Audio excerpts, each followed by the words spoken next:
Let's talk a little bit about Crowdstrike and what happened with that disaster, almost disaster, I should say.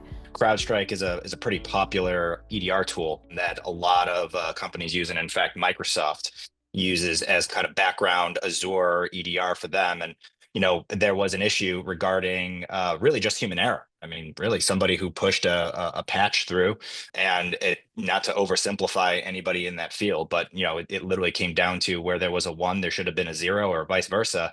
Mhm. And for about a day, it really crippled quite a few industries. So airlines were down for a significant amount of time. Businesses, a lot of folks who relied on Office 365 had issues. And I think it really highlighted for a lot of clients the potential that a contingent business interruption, and more importantly, a contingent system failure could potentially have to them as a business. It was the type of situation where it literally took down half of the companies in the United States. Even business interruption being part of it, we saw how potentially some type of cyber terrorism can occur from it, or ransomware situation can happen.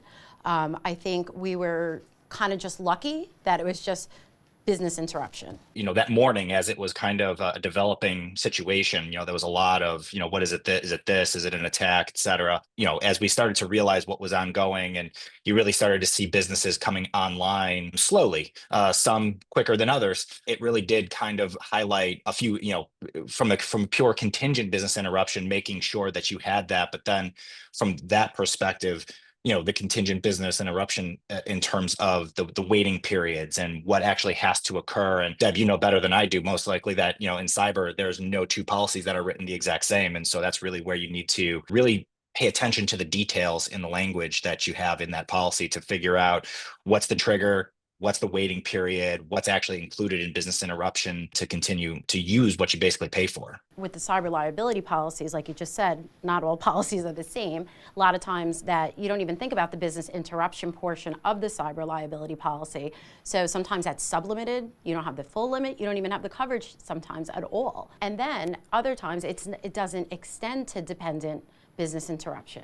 So it's really important, as there's all these different platforms where a lot of people are quoting things online.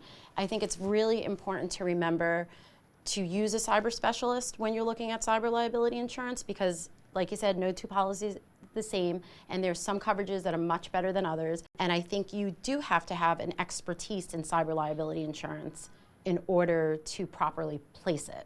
Not even just from the perspective of the insurance aspect of understanding policy language, how waiting periods apply, but I also think from picking a broker to work with, having somebody who not only understands the insurance language, but we don't have to be IT professionals, but have a understanding of how a lot of businesses operate, in the sense of cloud-based platforms and what those exposures can look like. It's one thing to understand the language, but if you're having a conversation with someone, being able to kind of help them identify exposures that they may not have thought of goes a long way. And I think, to your point, making sure you have someone who has that base level of understanding of a potential exposure is incredibly important in the ever evolving cyber realm.